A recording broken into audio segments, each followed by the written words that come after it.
Assalamualaikum warahmatullahi wabarakatuh. Selamat pagi Bu Dia, Bu Suci, dan teman-teman semuanya.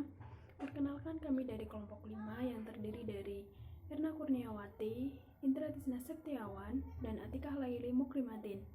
Di sini kami akan mempresentasikan mengenai pusat pertanggungjawaban pada pusat laba, di mana pusat laba merupakan suatu pusat pertanggungjawaban yang diukur presentasinya atas dasar laba yang diperoleh.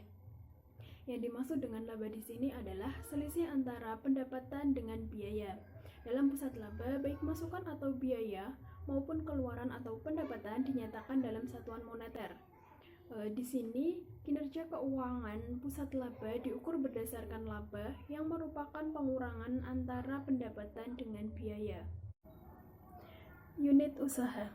Organisasi fungsional adalah satu tipe organisasi di mana masing-masing fungsi utama perusahaan, yaitu produksi dan pemasaran, dilakukan oleh organisasi yang terpisah.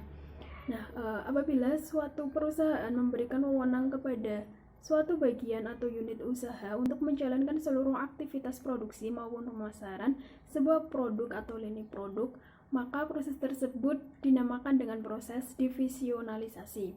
Nah, pada umumnya suatu perusahaan membentuk satu divisi atau unit usaha untuk satu usaha dengan maksud untuk mendelegasikan wewenang yang lebih banyak kepada manajer operasi. Terdapat dua syarat dalam kondisi untuk mendelegasikan tanggung jawab laba. Nah, yang pertama, manajer tersebut harus memiliki informasi yang relevan untuk dapat membuat pertukaran atau trade-off antara pendapatan dan biaya. Nah, yang kedua, hendaknya ada cara tertentu untuk mengukur seberapa efektifnya seorang manajer membuat pertukaran atau trade-off seperti ini. Keuntungan yang dimiliki pusat laba adalah yang pertama, keputusan tentang operasional bisa lebih cepat diambil. Nah, karena banyak keputusan tidak perlu lagi mempertimbangkan dari kantor pusatnya. Yang kedua, manajemen kantor pusat bisa lebih memfokuskan diri pada keputusan yang lebih luas, tidak sekedar pada keputusan harian saja. Yang ketiga, pengukuran prestasi dari suatu divisi bisa lebih diperluas lagi, karena pengukuran atas dasar laba lebih lengkap daripada pengukuran prestasi atas dasar pendapatan dan biaya secara terpisah-pisah. Kemudian yang keempat, pengukuran laba merupakan tempat pelatihan yang baik untuk menjadi seorang yang handal, karena pusat laba hampir sama dengan satu perusahaan yang berdiri independen, maka manajernya dilatih untuk mengelola semua fungsi yang ada pada bagiannya. Yang kelima, pusat laba dimaksudkan untuk meningkatkan prestasi kompetitif. Kemudian yang keenam, divisionalisasi memudahkan seorang manajer puncak memperoleh informasi tentang profitabilitas komponen-komponen perusahaan. Kemudian yang ketujuh, kesadaran laba akan lebih meningkat karena manajer divisi benar-benar bertanggung jawab untuk meningkatkan laba divisinya, karena nantinya merupakan ukuran prestasi bagi manajer yang bersangkutan. Yang kedelapan, manajer divisi lebih bebas berkreasi dan berinisiatif. Yang terakhir, kualitas keputusan lebih baik karena yang memutuskan adalah orang yang benar-benar mengerti tentang keputusan tersebut. Selain keuntungan, pusat laba juga memiliki kelemahan. Nah, kelemahan-kelemahan tersebut adalah yang pertama, untuk keputusan yang telah didelegasikan manajer puncak mungkin kehilangan kendali tertentu. Yang kedua, manajer umum yang berwenang menangani semua aktivitas barangkali tidak ada pada organisasi fungsional. Yang ketiga, unit organisasi yang tadinya bekerja sama sebagai unit fungsional mungkin bisa bersaing satu dengan yang lainnya. Yang keempat, friksi bisa meningkat. Yang kelima, kemungkinan terlalu memperhatikan laba jangka pendek. Yang keenam, tidak ada sistem yang bisa menjamin bahwa divisionalisasi untuk masing-masing pusat laba bisa meningkatkan laba perusahaan. Yang ketujuh, kualitas keputusan yang diambil oleh seseorang manajer divisi mungkin lebih jelek dari keputusan yang diambil oleh manajer puncak. Dan yang terakhir, adanya tambahan biaya. Terdapat dua keterbatasan wewenang pada unit usaha atau divisi. Yang pertama, keterbatasan yang disebabkan oleh unit usaha lain.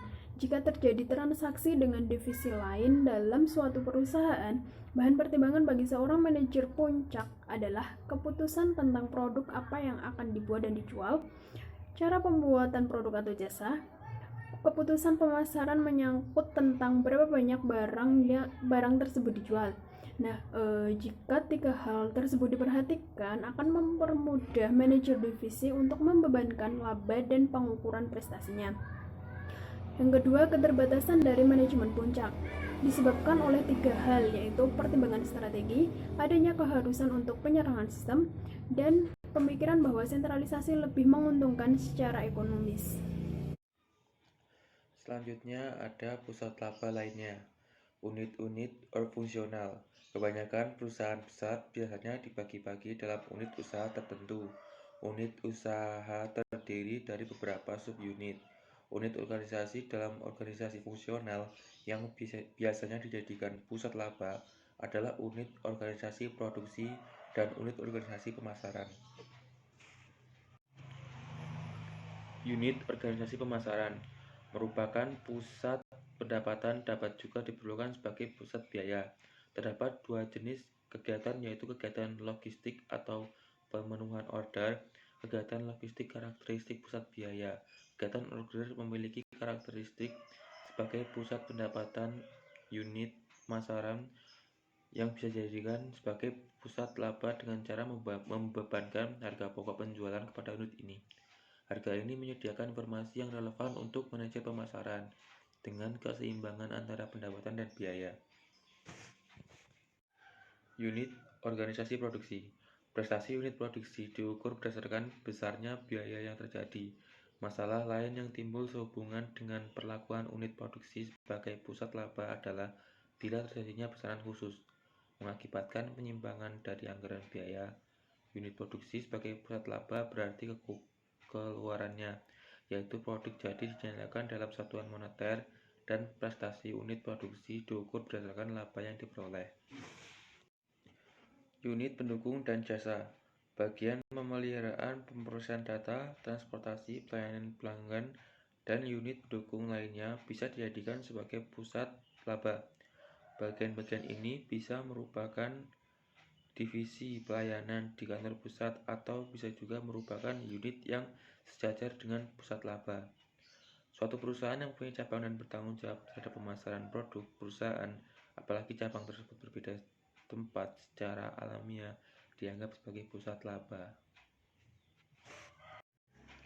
Pengukuran kinerja pusat laba. Ada dua cara pengukuran tingkat profitabilitas perusahaan pusat laba, yaitu dengan mengukur kinerja manajemen atau manajemen performance, dengan mengukur kinerja ekonomi atau economic performance pusat laba. Pengukuran kinerja suatu pusat laba digunakan untuk proses perencanaan, pengkoordinasian, dan pengendalian kegiatan harian pusat laba, dan juga sebagai alat untuk merangsang motivasi kerja para manajernya. Kinerja suatu unit organisasi dinilai berdasarkan tujuan atau standar yang telah ditetapkan. Anggaran laba sebagai standar kinerja. Salah satu tolak ukur kuantitatif adalah laba.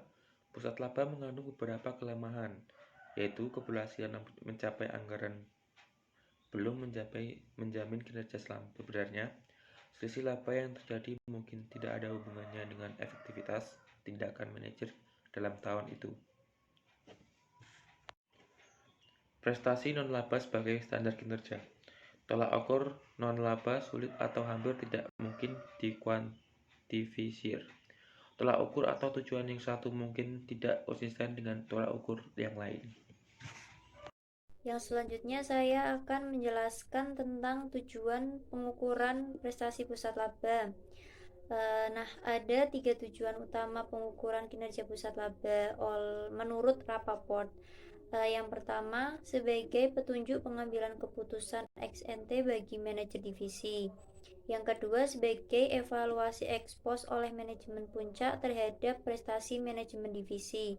Dan yang ketiga, sebagai evaluasi ex post oleh manajemen puncak terhadap prestasi divisi sebagai sebuah kesatuan ekonomi.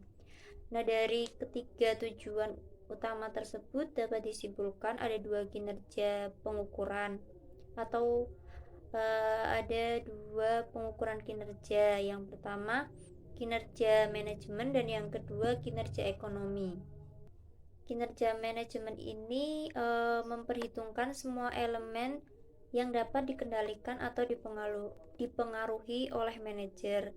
Dan sedangkan kinerja ekonomi merupakan pertimbangan utama dalam keterkaitan antara biaya yang terjadi dengan aktivitas pusat laba tertentu. Nah, dalam tujuan pengukuran kinerja ini, terutama pada pengukuran kinerja masa lalu, dapat dijadikan tolak ukur di masa yang akan datang, sehingga dapat mempengaruhi keputusan yang diambil oleh manajer. Yang selanjutnya, permasalahan dalam pengukuran kinerja pusat laba. Dalam pengukuran prestasi pusat laba ini, ada beberapa masalah yang perlu diperhatikan. Yang pertama, masalah alokasi pendapatan bersama. Yang kedua, masalah alokasi biaya bersama. Yang ketiga, masalah penentuan harga transfer. Dan yang keempat, masalah pemilihan tolak ukur laba. Yang pertama, masalah alokasi pendapatan bersama atau common revenue. Jadi pada masalah alokasi pendapatan bersama ini, utamanya itu pembagian yang adil dari pendapatan yang didapat dari beberapa divisi berdasarkan kontribusi untuk mendapatkannya. Nah, ada dua konflik yang dapat timbul dalam alokasi pendapatan ini. Yang pertama, jika salesman satu divisi meningkatkan penjualan produk yang dibuat oleh divisi lain dengan menawarkan pada pelanggan. Nah, yang kedua, jika bank-bank cabang dievaluasi sebagai pusat laba. Jadi antar cabang bank tersebut dapat terjadi konflik, yaitu bisa dari deposito tabungan maupun deposito berjangka yang dibebankan pada cabang yang dekat dengan lokasi usaha. Yang selanjutnya, masalah kedua yaitu masalah alokasi biaya bersama atau common cost. Biaya bersama ini ada dua, yaitu biaya langsung dan biaya tidak langsung. Biaya bersama ini harus dialokasikan untuk mengevaluasi prestasi pusat pertanggungjawaban. Ada beberapa jenis biaya bersama yang perlu dialokasikan, yaitu biaya overhead pabrik tetap, kemudian biaya departemen, lalu joint cost, dan yang keempat biaya kantor pusat. Nah, dari biaya-biaya tersebut itu harus dinilai dengan ikut mempertimbangkan biaya yang dinikmati dari pusat pertanggungjawaban lainnya. Ada 3 langkah atau 3 tahap dalam pengalokasian biaya bersama. Yang pertama, mengakumulasikan biaya yang berhubungan dengan produk, departemen, atau divisi. Nah, dari biaya bersama tadi, yaitu biaya langsung dan biaya tidak langsung, diakumulasikan dengan produk, departemen, atau divisi. Nah, langkah yang kedua ini mengakumulasikan biaya bersama tadi, kemudian diidentifikasi dengan penerima biaya yang dialokasikan, mungkin produk, departemen, atau divisi. Nah, langkah yang ketiga, memilih metode atau dasar untuk menghubungkan biaya pada langkah ke-1 dan penerima biaya pada langkah kedua secara logis. Jadi pada langkah ketiga ini adalah usaha mencari dasar pengalokasian yang logis. Biasanya dilakukan dengan metode kuantitatif, matematik, atau statistik. Nah, langkah yang ketiga ini adalah langkah yang paling sulit, karena kalau jika dasar pengalokasiannya kurang tepat, maka dari pengalokasian tersebut tidak mempunyai hubungan logis dengan biaya yang terjadi, atau evaluasi prestasi pusat laba akan menjadi bias atau tidak seimbang. Yang selanjutnya, permasalahan ketiga yaitu masalah penentuan harga transfer atau transfer price. Pada harga transfer terjadi apabila unit penjual ditransfer ke unit pembeli. Nah, jika kedua transfer itu diorganisasikan sebagai pusat laba, maka harga transfer yang ditetapkan tersebut akan berpengaruh terhadap pendapatan bagi pusat laba penjual dan biaya bagi pusat laba pembeli. Ada dua permasalahan atau peran yang mengakibatkan konflik di penentuan harga transfer ini, yaitu yang pertama, sebagai harga transfer merupakan pedoman bagi pembuatan keputusan lokal. Harga transfer membantu divisi penjual memutuskan bagaimana produk tersebut akan dikirimkan, dan bagi divisi pembeli bagaimana harga tersebut diperoleh. Dan yang kedua, harga dan pengukuran laba membantu manajemen puncak mengevaluasi pusat laba sebagai entitas yang terpisah. Yang selanjutnya, permasalahan yang keempat, yaitu masalah pemilihan tolak ukur laba atau type of profitability measure. Pada gambar tersebut merupakan contoh bentuk laporan kinerja pusat laba. Bentuk laporan tersebut merupakan contoh dari konsep laba yang bisa digunakan sebagai dasar untuk menilai prestasi pusat laba. Dalam konsep tersebut ada 5, yaitu margin kontribusi, laba langsung divisi, laba terkendali divisi, laba sebelum pajak, dan laba bersih. Yang pertama, margin kontribusi atau laba kontribusi. Laba kontribusi ini atau margin kontribusi ini adalah biaya tetap yang merupakan biaya yang tidak dapat dikendalikan oleh manajer. Dalam margin kontribusi ini berfokus dalam memaksimalkan atau memperbesar jarak antara pendapatan dengan biaya variabel. Namun pada margin kontribusi ini tidak dapat dijadikan dalam penilaian kinerja, karena dalam margin kontribusi ini hanya untuk menganalisis laba.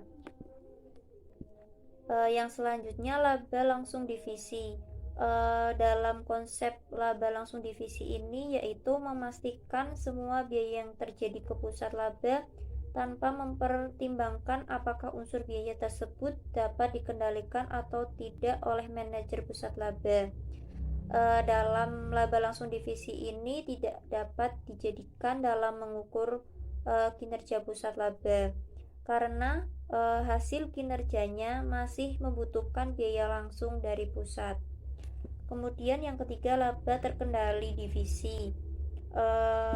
Laba terkendali divisi ini merupakan biaya kantor pusat yang dapat dibagi menjadi dua kategori, yaitu biaya terkendali dan biaya tidak terkendali. Biaya terkendali yaitu biaya yang dapat dikendalikan dan ditelusuri pada divisi yang bersangkutan oleh manajer pusat laba. Kemudian biaya yang tidak terkendali merupakan biaya yang tidak dapat dikendalikan dan tidak dapat ditelusuri pada divisi yang bersangkutan oleh manajer pusat laba. Kemudian laba sebelum pajak. Dalam laba sebelum pajak ini seluruh biaya overhead kantor pusat dialokasikan kepada pusat laba. Ada dua alasan dalam penerapan alokasi laba sebelum pajak. Yang pertama, biaya yang terjadi oleh kantor pusat seperti biaya pada bagian akuntansi dan administrasi tidak dapat diawasi oleh manajer pusat laba. Nah, yang kedua, kesulitan dalam menemukan metode yang tepat untuk pengalokasian biaya kantor pusat yang benar-benar berhubungan dengan pusat laba. Kemudian yang terakhir, laba bersih atau net income. Ada dua alasan kenapa menggunakan laba bersih ini, yaitu pada banyak situasi laba setelah pajak merupakan persentase yang tetap dari laba sebelum pajak, sehingga tidak mempunyai pengaruh pada pajak perusahaan. Nah, yang kedua, pada banyak kondisi, banyak keputusan yang mempunyai pengaruh terhadap pajak penghasilan dibuat oleh kantor pusat, dan diyakini bahwa manajer pusat laba hendaknya tidak mempertimbangkan hal dalam pengambilan keputusannya. Nah, dari laba bersih ini bisa juga dengan tarif pajak efektif dapat berbeda antar pusat laba. Nah, yang kedua, pusat laba dapat mempengaruhi pajak laba lainnya.